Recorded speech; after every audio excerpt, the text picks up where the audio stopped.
Hello everyone, चलिए आगे देखते हैं। और क्वेश्चन नंबर 5 तक हम लोगों ने कर लिए है ना। पैसेज टाइप क्वेश्चंस कर रहे थे एक्सरसाइज 2 के। अब नेक्स्ट देखिएगा, यहाँ पे क्वेश्चन दे रखा है let f is an even function. F एक इवन फंक्शन है और इवन फंक्शन के हम जानते हैं f of minus x f of x के ही इक्वल होता है, ठीक है ना। मतलब जो फंक्शन का वैल्यू x पर आएगा वही वैल्यू माइनस एक्स पर आएगा, ये इवन फंक्शन होने की पहचान है। चलिए फिर क्या लिखा है, f of x minus to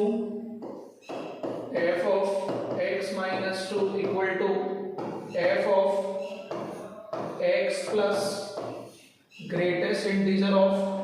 अच्छा, ये जो ब्रैकेट है ये ग्रेटेस्ट इंटीजर है, यहाँ पे लिखा हुआ है ना, देखो लिखा हुआ है। अगर लिखा नहीं होता तो हम इसको ग्रेटेस्ट इंटीजर नहीं मानते हैं, सिंपल एक ब्रैकेट मान के सॉल्व करते हैं, बट बोला है तो ठीक है।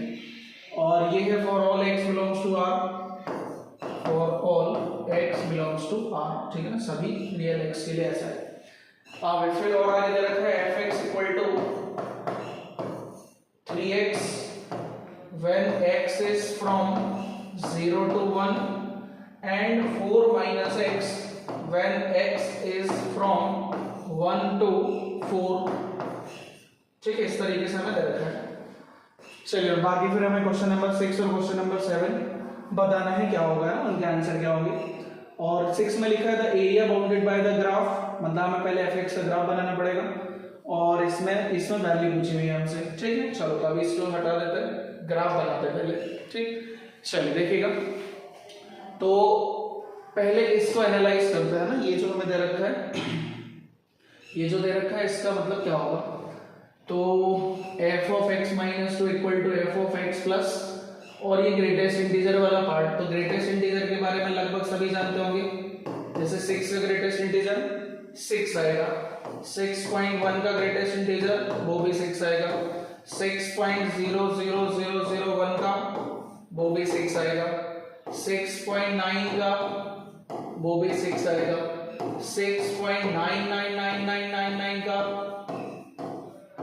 है ना, इसका ग्रेटेस्ट इंटीजर भी 6 होता है, ठीक है। तो चलो हमें ये ग्रेटेस्ट इंटीजर के बारे में पता होना चाहिए। हाँ भाई, तो यहाँ पे देखते हैं ये जो ग्रेटेस्ट इंटीजर के अंदर दे रखा है, ये जो ग्रेटेस्ट इंटीजर के अंदर दे रखा है ये तो एक वेरिएबल फंक्शन है। कोई वैल्यू होती तो अपन उसका आंसर, उसकी वैल्यू बता देते आसानी से। तो यहाँ पे जरा देखिएगा कि जो ग्रेटेस्ट इंटीजर के अंदर लिखा है आखिर इसका वैल्यू क्या क्या हो सकता है। तो अगर x अभी रियल नंबर लेना है तो इस एक्सप्रेशन का वैल्यू क्या क्या हो सकता है, मतलब एक प्रकार से इसका रेंज निकाल लो, ठीक है ना। उसके बाद अपन उसके ग्रेटेस्ट इंटीजर का वैल्यू बता पाएंगे। तो रेंज निकालने के लिए तरीके आते होंगे। मैं यहाँ पे क्या तरीका लगा रहा हूँ, ऊपर भी पावर 2 है नीचे भी पावर 2 है, तो क्या करो इसको डिवाइड कर दो, है ना। डिवाइड करना आता होगा दो पॉलिनोमियल्स को, तो जब डिवाइड करोगे 6 टाइम्स चला जाएगा पहले, और 12 घटाएंगे तो 1 बचेगा और 1 ही रिमाइंडर होगा, तो कुछ ऐसा आ जाएगा 6 plus 1 upon x square plus 2। Now इसका रेंज निकालो, तो जो नीचे वाला है, हाँ भाई एक्स स्क्वायर तो सभी जानते होंगे 0 से इन्फिनिटी आएगा, तो एक्स स्क्वायर प्लस 2 से इन्फिनिटी आएगा, और एक सारे रियल नंबर ले सकते हैं। तो 1 अपॉन एक्स स्क्वायर प्लस 2, इसका रेसिप्रोकल करना आता तो सभी को 0 से हाफ हो जाएगा। फिर इसमें 6 ऐड कर देना, 6 plus 1 upon x square plus 2, इसको ऐड कर दिया है ना, तो ये कितना हो जाएगा 6 से, और 1/2 को 0.5 ले लो तो 6.5 हो जाएगा, ठीक। ऐसा कुछ मिल रहा है, ठीक है। तो इसका ग्रेटेस्ट इंटीजर क्या हो जाएगा, तो इसका रेंज ये है, मतलब ये वैल्यू जो भी लेगा 6 से 6.5 के बीच का वैल्यू लेगा, तो कोई सी भी वैल्यू लीजिएगा उसका ग्रेटेस्ट इंटीजर क्या आएगा, हमेशा 6 आएगा। तो यहाँ पे ये जो फंक्शनल रिलेशन है वो कुछ ऐसा बन गया, ठीक है ना, कुछ ऐसा बन गया, and for all x belongs to R, ठीक। चलिए तो यहाँ पर सभी x के लिए तो अपन ने क्या करा, इसमें x की जगह x प्लस 2 रख दिया, है ना, x की जगह x प्लस 2 रख दिया, तो हो गया f of x is equal to f of x plus 8 हो गया। हाँ भाई, हमने पिछली क्लास में डिस्कस किया था कि अगर कभी f of x is equal to f of x plus t या f of x minus t जैसा भी ले तो उसका मीनिंग क्या होता है, उसका मीनिंग होता है function is periodic, function is periodic, ठीक है ना। और पीरियड कितना होगा, टी होगा। तो यहाँ पे कितना है, 8 है, विथ पीरियड 8, विथ पीरियड 8, ठीक है ना। मतलब हमें जो फंक्शन गिवन है उसका पीरियड 8 है, ठीक है। चलिए अभी आगे ग्राफ बनाना है ना, तो पीरियड देखो अपन को पता लग गया, मतलब 8 लेंथ का अगर हमने ग्राफ बना लिया तो बस उसी ग्राफ को हमें क्या कर देना है, आगे रिपीट कर देना है, क्योंकि पीरियड 8 है। चलिए तो देखते हैं यहाँ पे, और नेक्स्ट स्लाइड ले लेते हैं, ठीक है। चलिए यहाँ पे देखना fx क्या दे रखा है हमको, 3x और 4 - x दे रखा है ना। fx हमें दे रखा है क्या क्या, 3x और 4 - x। 3x लेना है जब x 0 से 1 के बीच में होगा, और 4 - x लेंगे जब x 1 से 4 के बीच में होगा, ठीक है। चलो बनाते हैं ग्राफ। अच्छा एक चीज और मालूम थी, फंक्शन इज इवन फंक्शन है, ध्यान से देखिएगा, फंक्शन इवन फंक्शन है, और इवन फंक्शन है तो ग्राफ कैसा आएगा, y एक्सिस के अबाउट सिमेट्रिक ग्राफ आएगा, है ना। अभी देखो बना लेते हैं, पता भी होगा इवन फंक्शन। चलिए पहले 0 से 1 में देखते हैं। तो 0 से 1 में 3x का ग्राफ बनाना है, जिसका वैल्यू 0 पर 0 आएगा और 3x 1 पर 3 आ जाएगा, ठीक है ना, ऐसा। और एक लाइन आएगा, स्ट्रेट लाइन। फिर 4 - x भी एक स्ट्रेट लाइन आएगा, जिसका वैल्यू 1 पर 3 आएगा और 4 पर 0 हो जाएगा, 1 पर 3 आएगा और 4 पर 0 हो जाएगा। तो इधर कुछ ऐसे ग्राफ आएगा, ठीक है। अब फंक्शन इवन फंक्शन है, तो जैसा y एक्सिस के राइट साइड ग्राफ है वैसा ही y एक्सिस के लेफ्ट साइड ग्राफ आएगा, है ना। ये 0, इधर -1 और ये -4, तो बस बिल्कुल सिमेट्रिक तरीके से ग्राफ बना दिया, ठीक है। तो ये fx का ग्राफ हो गया -4 से 4 के बीच में, और ये लेंथ कितना हो गया, 8 हो गया। कहने का मतलब यही ग्राफ हम आगे रिपीट कर सकते हैं, क्योंकि फंक्शन इज पीरियोडिक और जिसका पीरियड 8 है, तो जो वैल्यू 0 पर है वही वैल्यू क्या आएगा, 8 पर आएगा। पीरियड 8 है तो 8 अपन जोड़ सकते हैं, चाहे तो घटा सकते हैं, ठीक है ना। 8 पर 0 आएगा, इसका वैल्यू 0 है। फिर 1 इधर -1 इधर, मतलब एक कम इधर 7 होगा, एक ज्यादा इधर 9 होगा। तो बस ऐसे ग्राफ आ जाएगा 9 पे ये,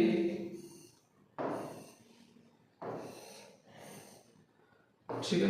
मतलब यूं मान लो मैंने इसी ग्राफ को आगे उठा के यहां रख दिया, ठीक है ना। इसी ग्राफ को उठा के 8 यूनिट आगे शिफ्ट कर दिया, ठीक है। तो ये कुछ ऐसे आ जाएगा। चलिए और आगे भी देख सकते हैं, जैसे ये कितना हो गया, ये 12 होगा, है ना।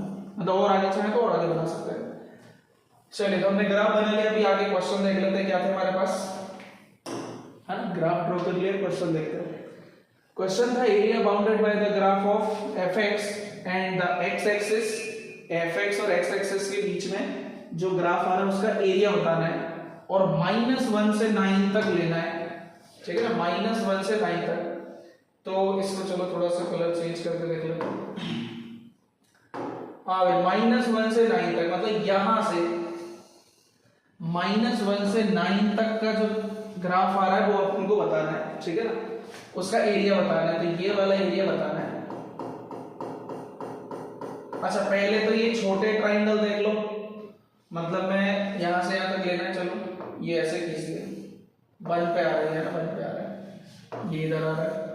तो जो छोटे छोटे ट्राइंगल बन रहे हैं, राइट एंगल ट्राइंगल बन रहे हैं, तो देखो ये ट्राइंगल ये आ गया, और सारे के सारे क्या होंगे, सिमेट्रिक तरीके से होंगे, सबका एरिया लगभग बराबर होगा। तो छोटे ट्राइंगल कितने आ रहे हैं, -1 से लेकर 9 तक। तो 1 2 3 4, तो इन चारों का एरिया कितना हो जाएगा, 4 इंटू एक ट्राइंगल का एरिया, और एक ट्राइंगल का एरिया कितना हो जाएगा, half of base into height. तो बेस कितना है 1, हाइट है 3, ठीक। ये छोटे ट्राइंगल्स का एरिया हो गया।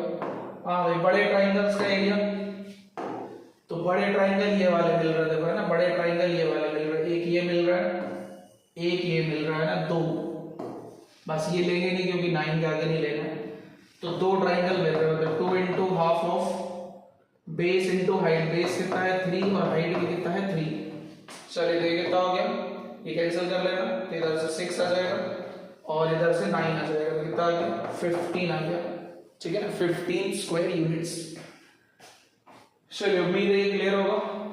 हाँ आगे next question, the value of F of -89, है ना, अब इनका वैल्यू बताना है हमको। The value of F of -89 यहाँ पे नोट कर लेते हो, माइनस एफ ऑफ -67 और एफ ऑफ 46 है ना, प्लस एफ ऑफ 46। हाँ इसका वैल्यू बताना है, ठीक, इसका वैल्यू बताना। और ग्राफ कैसा था हमारे पास, अगर अपन थोड़ा सा फिर से ड्रॉ करें तो ऐसा था, ठीक है, यहाँ पे ये 1 था और इधर ये 4 था, ये 0, जिसमें इसका इक्वेशन था y = 3x और इसका इक्वेशन था y = 4 - x, ठीक, x एक्सिस। अच्छा इधर का मैं बना नहीं रहा हूँ because function is even function, जो वैल्यू 1 पर होगा वही -1 पर होगा, जो वैल्यू 4 पर होगा वही -4 पर होगा, ठीक। चलिए तभी इनका वैल्यू निकाल लेते हैं। हाँ ये क्वेश्चन नंबर 7 है, ये 6 था, ठीक है। चलिए इसका वैल्यू, अच्छा पीरियड कितना है 8 है ना, पीरियड कितना है 8 है, तो पहले तो देखना मैं इसको ऐसे लिख सकता हूं, मतलब f ऑफ -89 हो या f ऑफ 89 हो एक ही बात है। अब ये भी बताया कि जो वैल्यू -1 पर होगा वही वैल्यू 1 पर होगा, ऐसे इधर कर सकते हैं 67 लिख सकते हैं और ये 46, ठीक। चलिए फिर अच्छा इतना ये 6 वाला क्वेश्चन हटा देता हूँ भैया ना, हम लोग सॉल्व कर चुके 6 वाला, ये मैं हटा दे रहा हूँ जगह के लिए, है ना। जिसने नहीं देखा हो भैया ना वीडियो पॉज करके फिर से देख लीजिएगा, मैं अभी के लिए हटा ही दे रहा हूँ, ये तो हट जाएगा, ये भी हट जाएगा।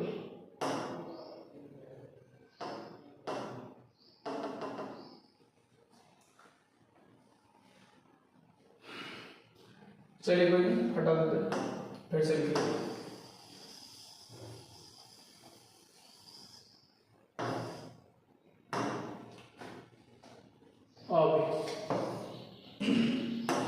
क्या था F of -89 minus F of -67 plus F of 46, ठीक है, सही लिखा है क्वेश्चन। 7th वाला क्वेश्चन कर रहे थे हम लोग, ठीक। चलिए चेक कर लेते हैं इसका वैल्यू। हाँ जैसे कि मैंने बोला इसको मैं 89 लिख सकता हूँ, इसको 67 लिख सकते हैं और 46 लिख सकते हैं। अब चूंकि पीरियड 8 है, तो पीरियड 8 है तो अपन चाहे तो उसमें 8 ऐड कर सकते हैं, चाहे तो 8 सब्ट्रैक्ट कर सकते हैं, हाँ। और 8 का कोई मल्टीपल भी ले सकते हैं, जैसे मैंने यहाँ पे 8 का 11 टाइम्स मतलब 88 हटा दिया, हाँ। इधर 8 का 8 टाइम्स मतलब 64 हटा दिया और इधर 8 का 6 टाइम्स 48 सब्ट्रैक्ट कर दिया। और f ऑफ -2 को मैं f ऑफ 2 ही लिख सकता हूँ, है ना। चलिए अब इनका वैल्यू निकालो, हाँ। हाँ भाई f ऑफ 1 का वैल्यू कितना आएगा, तो f ऑफ 1 पर वैल्यू कितना आ रहा है, ये वैल्यू कितना था 3 था ना, 1 पर वैल्यू कितना है 3 है। f ऑफ 3 तो 3 यहाँ कहीं होगा, इसके लिए ये ब्रांच आएगा, मतलब इधर से निकालेंगे तो 4 - 3 1 हो जाएगा। और f ऑफ 2 भी यहाँ कहीं आएगा, इसी से निकालेंगे 4 - 2 2 हो जाएगा, तो आंसर 4 हो जाएगा भाई ना, इस क्वेश्चन का आंसर 4 हो जाएगा, ठीक। आगे 4 आंसर हो जाएगा इसका, ठीक। चलिए तो 7th का हो गया सेकेंड ऑप्शन, सॉरी 7th का फर्स्ट ऑप्शन और 6th का सेकेंड ऑप्शन, ठीक है, ये आंसर है। चलिए आगे देखते हैं।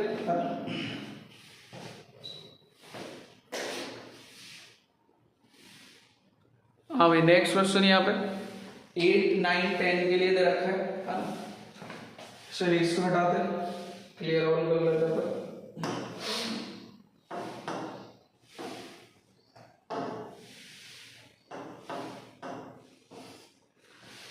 क्वेश्चन नंबर 8 9 10 के लिए देखिएगा।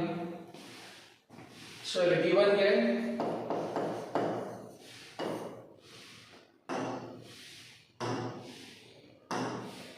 और गिवन है f x equal to beta x square plus 3 और x जब हो माइनस इंफिनिटी से -1 तक 2x प्लस अल्फा जब x हो -1 से इंफिनिटी तक। ठीक, हाँ विधेय gx दे रखा है x प्लस 4 और जब x हो 0 से 8 और -3x - 2 जब x हो माइनस इंफिनिटी से 0। ठीक, हाँ ये दे रखा है। फिर क्वेश्चन नंबर 8 कहता है the function g of f(x) is not defined if. ठीक है, ये थोड़ा इधर ही रखते हैं, हटाते नहीं अभी इसको। क्वेश्चन नंबर 8 में कह रहा है कि g of f(x) is not defined, मतलब हमें बताना है कि ये फंक्शन डिफाइन कब नहीं होगा। इज नॉट डिफाइंड इफ मतलब अल्फा और बीटा क्या होना चाहिए वो हमको बताना है। ठीक है, तो अल्फा 10 से इंफिनिटी दे रखा है, बीटा 5 से इंफिनिटी दे रखा है।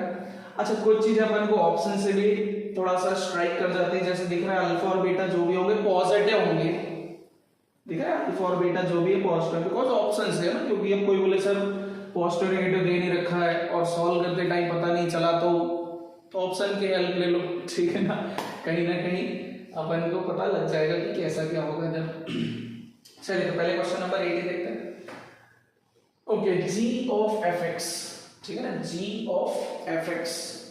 तो पहले मुझे बताओ ये फंक्शन डिफाइन कब नहीं होगा। ये फंक्शन डिफाइन कब नहीं होगा। देखो f(x) की बात करें तो f(x) तो सबके लिए डिफाइन है माइनस इंफिनिटी से इंफिनिटी तक। भाई माइनस इंफिनिटी से -1 तक लोगे तो यहां से कोई ना कोई वैल्यू मिल जाएगी, -1 से इंफिनिटी का लोगे कोई भी तो यहां से वैल्यू दे देगा। ठीक है ना, अगर मैं x यहां कर लेता हूं तो इस एक्सप्रेशन से कोई ना कोई वैल्यू आ जाएगी, माइनस इंफिनिटी से -1 लेता हूं तो इस एक्सप्रेशन से कोई ना कोई वैल्यू आ जाएगी। मतलब f(x) is defined always, f(x) is defined always या f(x) is defined for all real numbers. ठीक है ना, f(x) तो सबके लिए डिफाइन है। अच्छा, gx की बात करें तो वो भी देखो अपने आप में, हाँ gx सबके लिए डिफाइन है। gx कहां से कहां है, माइनस इंफिनिटी से 8 तक। ठीक है ना, gx कहां से कहां है, माइनस इंफिनिटी से 8 तक, है ना। चलिए तो अब अपन देखते हैं, कहने का मतलब ये अनडिफाइंड कब होगा। ये अनडिफाइंड तब होगा जब f(x) ऐसा कोई वैल्यू दे दे जो g ना ले सकता हो। मतलब f(x) का रेंज और gx का डोमेन मैच ना करे। भाई मान लो f(x) जो है, मान लो f(x) का वैल्यू बन गया 5, तो g ऑफ 5 तो डिफाइन हो जाएगा, क्योंकि 5 अगर g के अंदर 5 रखना है तो इस ब्रांच में लाई हो जाएगा। ठीक है ना। अच्छा, f(x) ने वैल्यू दे दिया 8 तो भी डिफाइन हो जाएगा, क्योंकि 8 के लिए भी अपन यहां से वैल्यू निकाल देंगे। लेकिन अगर f(x) का वैल्यू हो जाए 10 तो ये क्या हो जाएगा, नॉट डिफाइंड हो जाएगा, क्योंकि g के अंदर 10 अलाउ है ही नहीं। भाई gx है तो x क्या क्या ले सकते हैं अपन, माइनस इंफिनिटी से 8 तक ही ले सकते हैं। ठीक है ना, मतलब 8 से बड़ा इनपुट g के अंदर 8 से बड़ा इनपुट नहीं ले सकते। ठीक है ना, g के अंदर 8 से बड़ा इनपुट नहीं ले सकते। अगर 8 से बड़ा इनपुट हो गया तो अनडिफाइंड हो जाएगा, और हमें अनडिफाइंड ही चाहिए। मतलब f(x) क्या होना चाहिए, ग्रेटर देन 8 होना चाहिए। अगर f(x) ग्रेटर देन 8 हो गया तो g of f(x) not defined हो जाएगा। ठीक है, चलिए देखते हैं।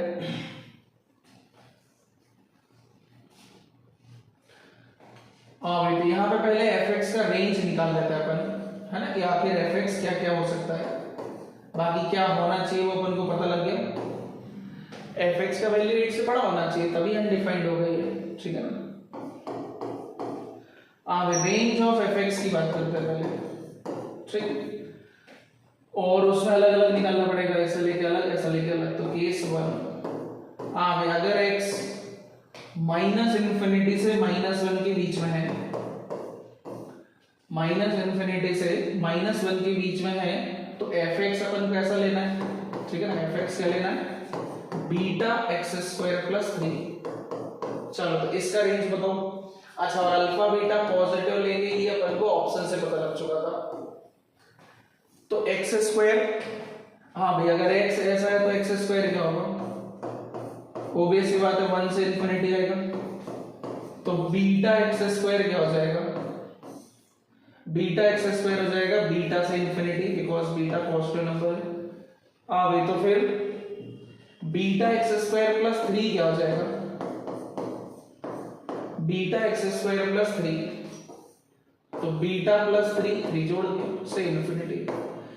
एंड हम जानते हैं कि अनडिफाइंड होने के लिए, है ना, अनडिफाइंड होने के लिए एफ एक्स का वैल्यू 8 से बड़ा होना चाहिए। तो इस टाइम पर जो मिल रहा है वो ऐसा मिल रहा है, बीटा प्लस 3 से इन्फिनिटी, ठीक है, बीटा प्लस 3 से इन्फिनिटी। और अनडिफाइंड होने के लिए 8 से बड़ा होना चाहिए। मतलब 8 कहां होना चाहिए, मतलब ये जो वैल्यू है ये सारी वैल्यू 8 से बड़ी होना चाहिए। तो ये सारी वैल्यू अगर 8 से बड़ी होना चाहिए तो क्लियरली बीटा प्लस 3 ही क्या होना चाहिए, 8 से बड़ा होना चाहिए। भाई अगर मान लो बीटा प्लस 3 7 हो गया तो जो इसका रेंज है वो 7 से इन्फिनिटी बन जाएगा। तो देखो इसमें कुछ 7 से 8 तक की वैल्यू आ गई, मतलब कुछ वैल्यू के लिए फंक्शन डिफाइन हो जाएगा। तो सारी वैल्यू 8 से बड़ी होना चाहिए, जो कि तभी होगा जब बीटा प्लस 3 ही 8 से बड़ा हो। तो लो भाई बीटा पता लग गया, बीटा क्या आ गया तुम्हारा, ग्रेटर देन 5 आ गया, मतलब बीटा हो गया 5 से इन्फिनिटी, ठीक है ना। मतलब पहला केस लेके चले, हमें बीटा मिल गया। चलिए अल्फा इधर से आ जाएगा, केस 2। अब इधर एक्स क्या लेना है, -1 से इन्फिनिटी, इधर क्लोज ब्रैकेट आएगा, ठीक है, इधर क्योंकि इक्वल टू है। अब इस टाइम पर एफ एक्स क्या है हमारा, 2x प्लस अल्फा। तो अगर x ऐसा है तो 2x क्या होगा, -2 से इन्फिनिटी, ठीक है, 2x क्या होगा, -2 से इन्फिनिटी। तो 2x प्लस अल्फा क्या होगा, तो ये हो गया -2 प्लस अल्फा से इन्फिनिटी। एंड ये वैल्यू अगेन 8 से बड़ी होना चाहिए, तो -2 प्लस अल्फा ही क्या होना चाहिए, 8 से बड़ा। तो अल्फा क्या होगा, ग्रेटर देन 10। तो अल्फा क्या हो गया, 10 से इन्फिनिटी, ठीक है। लो भाई, तो बीटा 5 से इन्फिनिटी, अल्फा 10 से इन्फिनिटी, है ना। तो कौन सा ऑप्शन सही आ रहा है, हाँ भाई ए ऑप्शन सही आ रहा है ना, 8th का ए ऑप्शन सही आ गया, ठीक है, 8th का ए ऑप्शन सही है। चलिए 9th वाला देखते हैं। इसमें लिखा है अल्फा अगर 2 हो जाए बीटा 3 हो जाए, alpha 2 beta 3, then range of g of fx is equal to, अगर अल्फा 2 हो जाए बीटा 3 हो जाए तो g ऑफ fx का रेंज क्या होगा, g of fx belongs to, ठीक। चलिए देखते हैं। आओ gx fx क्या था वो अपन लिख चुके हैं, है ना। तो fx gx एक बार नोट कर लेते हैं। fx था बीटा एक्स स्क्वायर प्लस 3 और था 2x प्लस अल्फा, ठीक है ना, 2x प्लस अल्फा, है ना। और अल्फा की वैल्यू रख देते हैं ना, अल्फा की वैल्यू 2 है। और ये लेना था हमको जब माइनस इन्फिनिटी से -1, और ये था -1 से इन्फिनिटी, इधर इक्वल, ठीक। अच्छा, और gx क्या था हमारा, gx था x प्लस 4 और -3x minus 2, x plus 4 -3x minus 2, ये था 0 से 8 और ये था -इन्फिनिटी से 0, ठीक। चलिए भैया ना, तो अभी g ऑफ fx का रेंज है, तो g ऑफ fx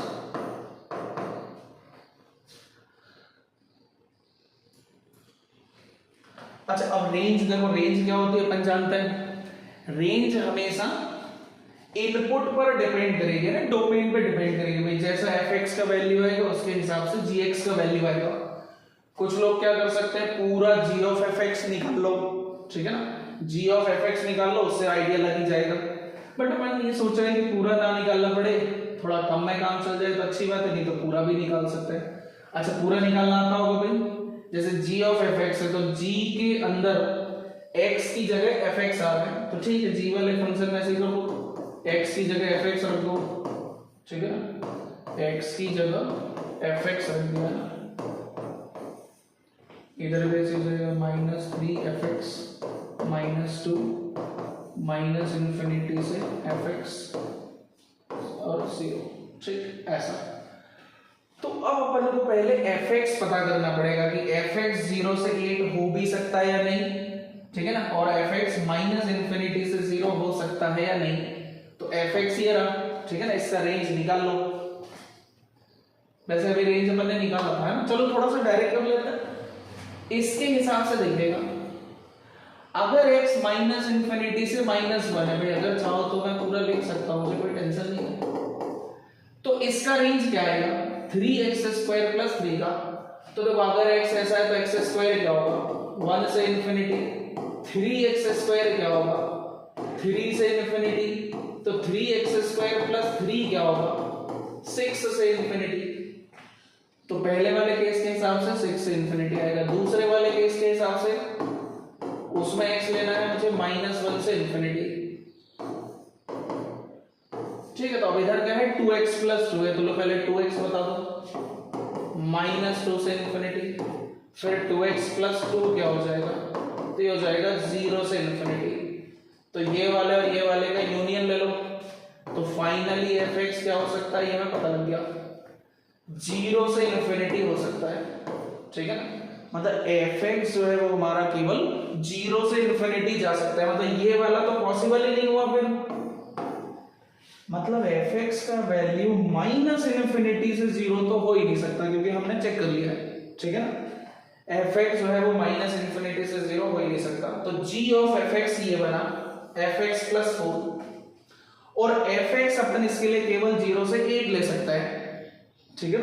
fx क्या ले सकते हैं, केवल 0 से 8 ले सकते हैं। हाँ आपको बोले सर fx तो 0 से इंफिनिटी जा रहा है, तो भाई अपन क्या करेंगे, जब g ऑफ fx निकालेंगे तो fx 0 से 8 लेंगे, और 0 से 8 जिसके लिए जा रहा होगा उस हिसाब से x लेंगे, मतलब fx का डोमेन अलग है, ठीक है ना, लेकिन g ऑफ fx का डोमेन अलग आएगा, ठीक है, दोनों का सेम थोड़े ना होगा।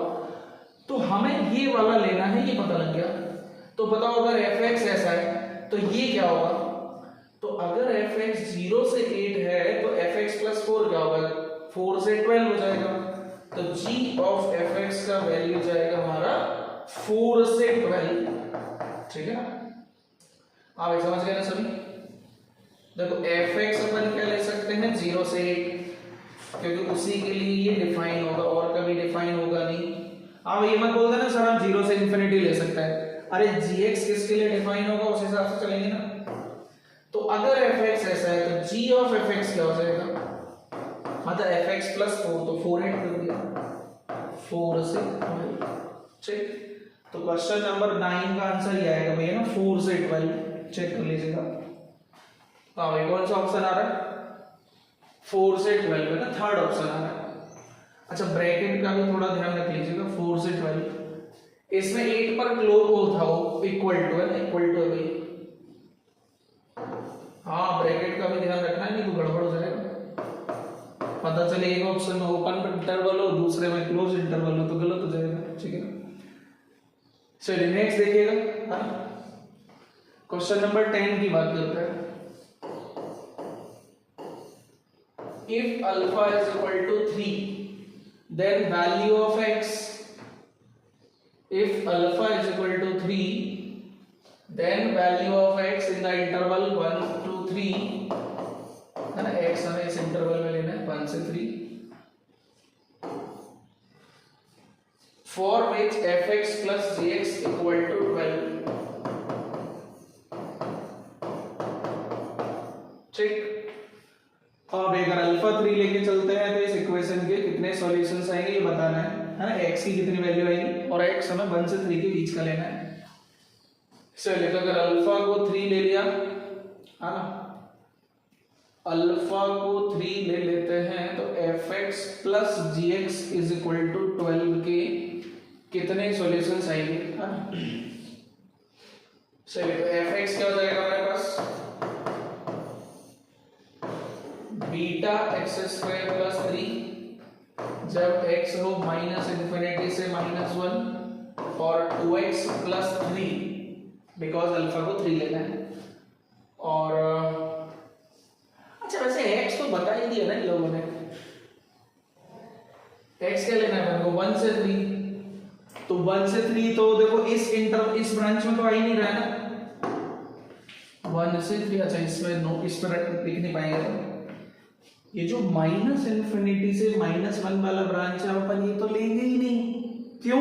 क्योंकि x मुझे 1 से 3 लेना है और 1 से 3 कौन से ब्रांच में आ रहा है, 2x प्लस अल्फा वाले में आ रहा है, ठीक है ना। तो ये हटाई दिया सीधा, मतलब इसके हिसाब से fx क्या लेंगे, अच्छा और जो भी लेंगे सीधा यही पटक दो। हाँ भाई इसके हिसाब से क्या लेंगे, 2x प्लस 2 लेंगे, सॉरी 2x प्लस अल्फा, और अल्फा क्या लेना है 3 लेना है, ठीक है ना। ये fx हो गया। gx क्या लेंगे, तो 1 से 3 कहाँ आ रहा है, ऊपर वाले में आ रहा है, x प्लस 4 में, ठीक है ना, इक्वल टू 12। ठीक, चलो तो सॉल्व कर लिया, 3x plus 7 is equal to 12। हाँ बेटा x इज इक्वल टू कितना आ गया, 5/3 आ गया। अच्छा तो वैल्यू ऑफ x मतलब कोई एक वैल्यू पूछ रहे थे ना, 5/3 इस इंटरवल में है या नहीं है, पहले ये भी चेक कर लेना। सीधा मुंह उठा के आंसर बोल देता है, 1 से 3 के बीच में होना चाहिए ना, क्योंकि उसके लिए सॉल्व कर रहे हैं। हाँ है भी है ना, है एक अच्छी बात है, मगर चेक करना बनता है अपना, ठीक है ना। चलिए ठीक है, तो इस क्वेश्चन का आंसर हो गया 5/3। ठीक है, तो ये हो गया 6, 7, 8, 9, 10 है ना, ये क्वेश्चन हमने डिस्कस करे। चलिए अगले में डिस्कस करेंगे 11 से 13 वाले क्वेश्चंस।